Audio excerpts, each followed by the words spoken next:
معظم متابعين التيك توك عارفين مين الفلاح موافي والفلاح حبيبه. الفلاح موافي وزوجته الفلاح حبيبه بيعملوا محتوى كوميدي على التيك توك، ودايما يطلعوا لايفات ولايفاتهم كمان كوميديه. ولكن من لحظات انتشر خبر ان الفلاح موافي عمل حادثه على طريق المنصوره، وكمان من يومين تقريبا كان في خلاف ما بينه وبين زوجته الفلاح حبيبه. قلت لازم اتاكد بنفسي قبل ما اعرض لحضراتكم الفيديو. دخلت على صفحه الفلاح موافي وجدته انه لايف دلوقتي، ولكن شاشه سمراء وكل التعليقات بتطمن عليه، وناس كتير جدا بترن على تليفونه.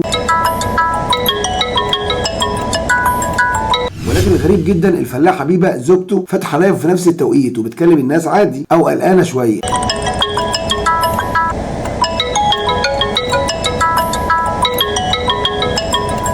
انا عن نفسي بما ان شغلي كله سوشيال ميديا متخيل الموضوع ده يكون فيه، ولكن الغرض منه ان يشوف معزه زوجته بيبه عنده، خاصه ان في خلاف ما بينهم اليومين دول. دي مجرد وجهه نظر، وان شاء الله باذن الله تكون دي الحقيقه. ولو دي الحقيقه كل متابعين الفلاح موافي اكيد هيلوموه على الحركه دي، لان اللي بيحبوه اكيد قلقوا جدا عليه. ولو لا قدر الله الموضوع بجد يبقى ربنا يستر عليه يا رب. وان شاء الله باذن الله اي تفاصيل جديده في الموضوع هنشرها لحضراتكم هنا. اشوفكم على خير ان شاء الله لحد ما يجي لنا جديد.